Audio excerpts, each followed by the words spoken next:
adalah buangan yang dihasilkan oleh aktivitas manusia maupun hewan yang berbentuk padat, cair, gas yang dibuang karena sudah tidak dibutuhkan atau dihidup lagi. Namun kadang-kadang limbah ini masih dapat dimanfaatkan atau dijadikan baku. Jenis-jenis limbah secara umum, jenis-jenis limbah digolongkan menjadi 4 faktor. Yang pertama jenis limbah berdasarkan sumbernya, yang kedua jenis limbah berdasarkan kandungan senyawanya, kemudian yang ketiga jenis limbah berdasarkan wujudnya, dan keempat jenis limbah berdasarkan sifatnya. Yang pertama, jenis limbah berdasarkan sumbernya. Jenis ini terbagi menjadi 2 bagian, yaitu limbah domestik dan limbah industri. Jadi, yang pertama, limbah domestik adalah limbah yang dihasilkan oleh aktivitas rumah tangga, contohnya seperti kaleng-kaleng bekas, pembungkus Indomie, kemudian kardus atau kantong plastik. Di belakang kita dapat lihat contohnya, bahwasanya ada sampah yang dihasilkan dari rumah tangga.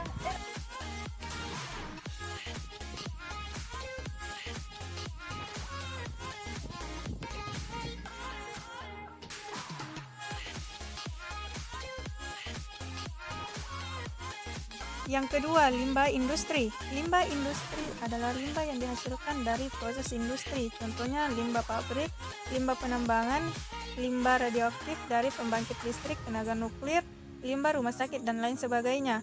Selanjutnya kita dapat lihat contohnya pada video selanjutnya.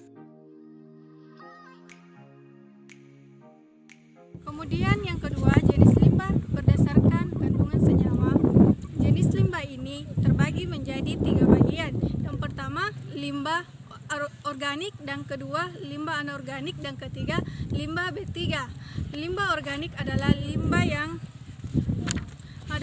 yang mengandung senyawa karbon yang berasal dari makhluk hidup seperti kotoran hewan, buah-buahan, dan yang busuk sehingga lebih mudah terurai. Di belakang kita dapat lihat contohnya, bahwasanya kulit buah-buahan dan kelapa ini dapat terurai dengan cepat karena mudah membusuk. Itu saja. Kemudian jenis limbah yang dihasilkan oleh hewan dapat kita lihat contohnya seperti di belakang ini, kotoran hewan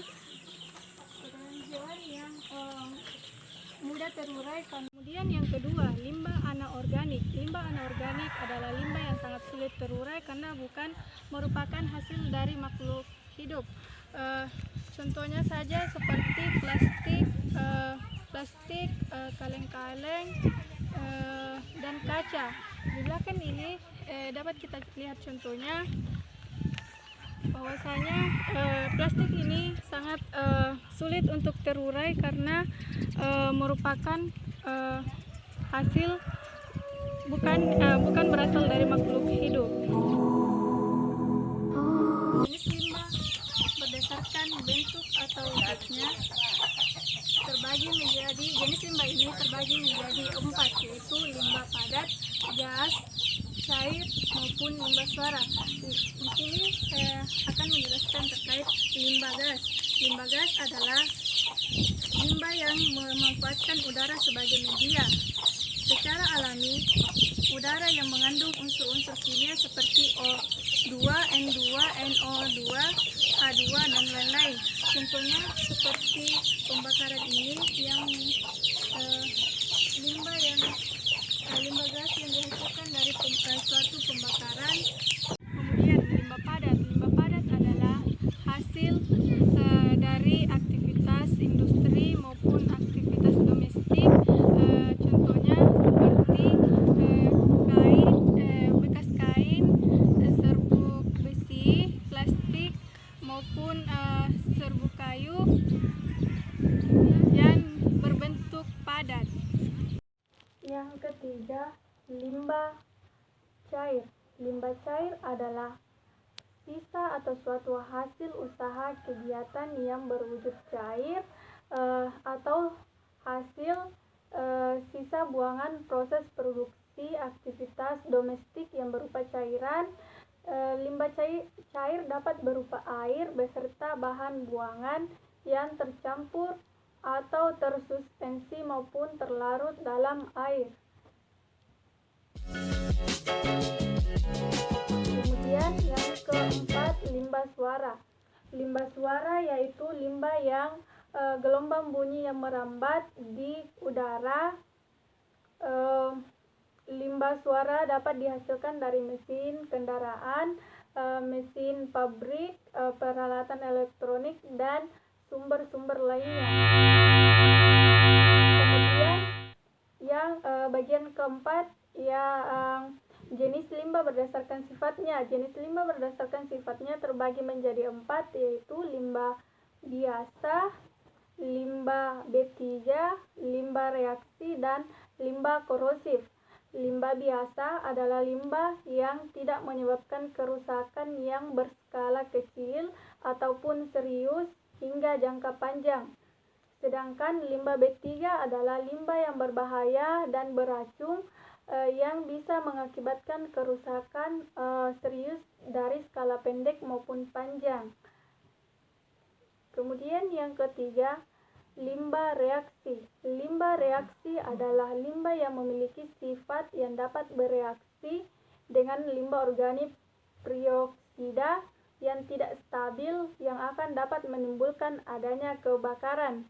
Kemudian yang keempat, limbah korosif. Limbah korosif adalah limbah yang dapat menyebabkan terjadinya iritasi pada kulit. Namun jika terkena logam, maka logam akan berkarat. Kemudian pengelolaan limbah organik, anorganik, dan B3-6R. Yang pertama itu pengelolaan limbah organik. Sampah organik berasal dari makhluk hidup, baik manusia, hewan, maupun tumbuhan. Sampah organik sendiri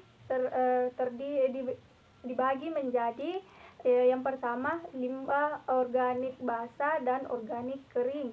Organik basah adalah sampah yang mempunyai kandungan air yang cukup tinggi, contohnya kulit buah-buahan dan sisa sayuran.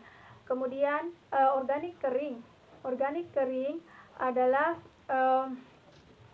sampah organik kering adalah bahan organik lain yang kandungan airnya cukup kecil. Contoh sampah organik kering diantaranya seperti kertas, kayu dan atau ranting pohon, dan dedaunan kering. Kemudian di dalam pengolahan limbah organik ini terdapat beberapa prinsip yang digunakan agar limbah nantinya bisa dimanfaatkan, bukan untuk menghasilkan limbah baru dan merusak lingkungan, tetapi limbah ini nantinya akan dimanfaatkan. Kemudian berikut prinsip pengelolaan limbah organik diantaranya yaitu reduce atau mengurangi, yang kedua reuse atau menggunakan kembali, dan relax yaitu mendaur ulang. Reduce atau mengurangi adalah usaha meminimalisir barang atau material yang digunakan. Dalam hal ini semakin banyak menggunakan material, maka semakin banyak sampah yang dihasilkan.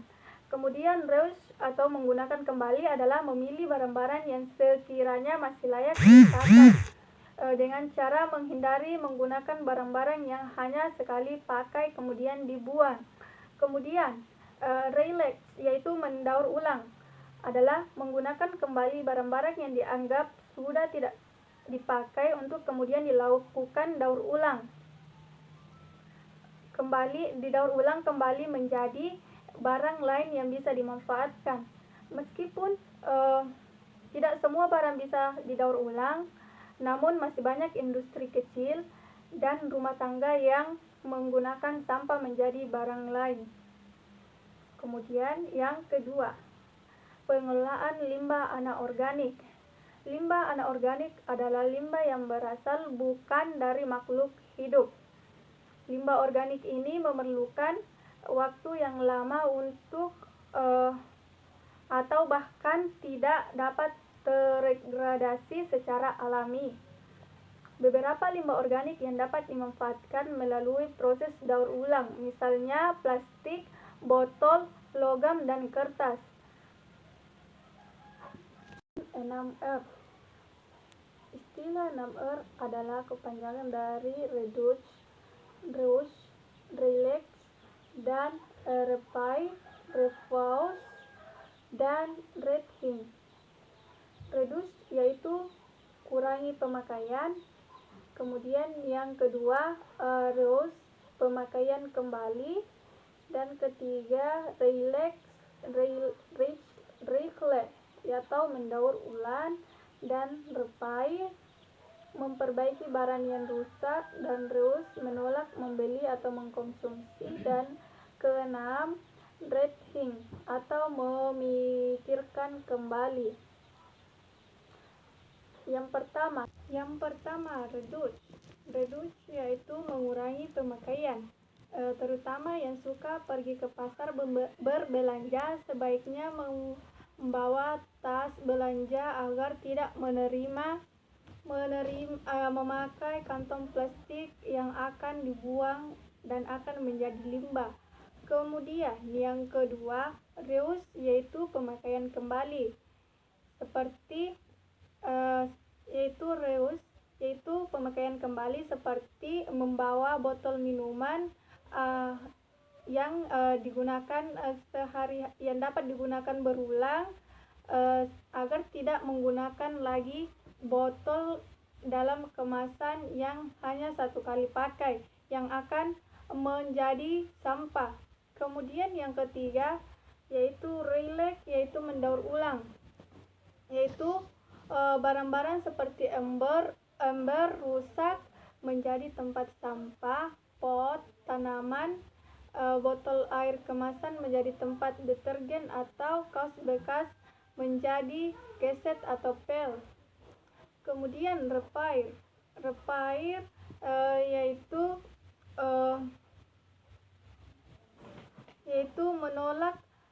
menolak atau menghindari pemakaian bahan yang menggunakan plastik dan lebih memilih bahan yang alami.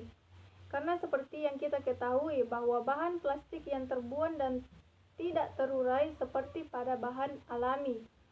Kemudian repair yaitu memperbaiki barang yang rusak, seperti memperbaiki barang-barang yang rusak agar bisa kita gunakan kembali, seperti sepatu yang jebol sebaiknya kita melem kembali agar dapat dipakai ulang, dan menghindari membeli yang baru sehingga sepatu yang tadinya rusak akan menumpuk menjadi limbah.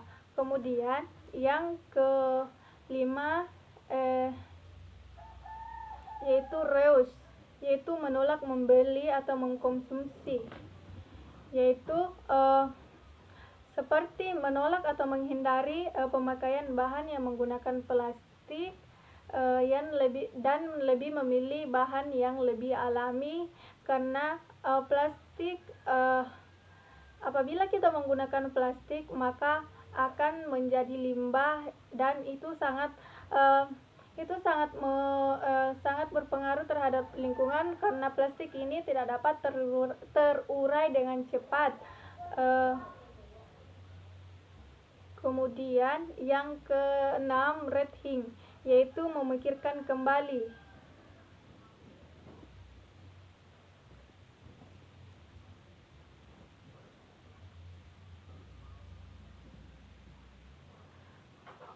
Memikirkan kembali apabila kita akan membeli barang, sebaiknya kita memikirkan terlebih dahulu apakah barang-barang ini akan bermanfaat bagi kita atau kita membutuhkannya, agar tidak menjadi sia-sia dan akan menjadi sampah yang tidak dibutuhkan. Kemudian bagian D, yaitu pemanfaatan limbah dengan daur ulang. Daur ulang ini adalah proses untuk mengubah bahan bekas menjadi sesuatu yang baru dan lebih bermanfaat. Tujuan daur ulang ini adalah agar mengurangi penggunaan bahan baku yang baru, atau mengurangi penggunaan energi, atau mengurangi polusi, kerusakan lahan, dan emisi gas rumah kaca. Kemudian, daur ulang merupakan salah satu cara atau metode dalam pengelolaan limbah. Pengelolaan limbah padat menjadi barang berdaya guna baru sehingga pada zaman modern sehingga dapat mengurangi kerusakan lingkungan dan pencemaran. Kemudian yang ketiga, mendapatkan suatu barang yang baru dan dapat dijual sehingga menghasilkan atau menambah pendapatan. Kemudian melestarikan kehidupan makhluk hidup dan menjaga keseimbangan ekosistem makhluk hidup dan mengurangi sampah atau limbah organik. Kemudian yang kedua, langkah daur ulang atau pemanfaatan ulang, yaitu proses daur ulang dapat dimanfaatkan ulang adalah sebagai berikut. Yang pertama itu pemisahan, yaitu memisahkan limbah yang akan didaur ulang atau dimanfaatkan ulang dengan limbah yang harus dibuang. Kemudian penyimpanan, yaitu menyimpan limbah yang sudah dipisahkan. Kemudian yang ketiga yaitu pengiriman atau penjualan, yaitu menjual barang kepada pabrik atau tempat yang membutuhkan. Kemudian yang ketiga, macam-macam limbah yang dapat didaur ulang. Jenis limbah atau material yang dapat dimanfaatkan melalui daur ulang adalah sebagai berikut. Yang pertama itu kertas. Kemudian limbah logam, limbah kaca, limbah baterai, limbah barang elektronik, gelas, botol, dan piring bekas. Kemudian aluminium, baja, limbah, dan limbah plastik yang dapat dijadikan hiasan rumah seperti bunga-bunga.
Itu saja yang dapat saya jelaskan pada video ini. Apabila ada kesalahan kata serta kekurangan pada video ini, mohon dimaafkan.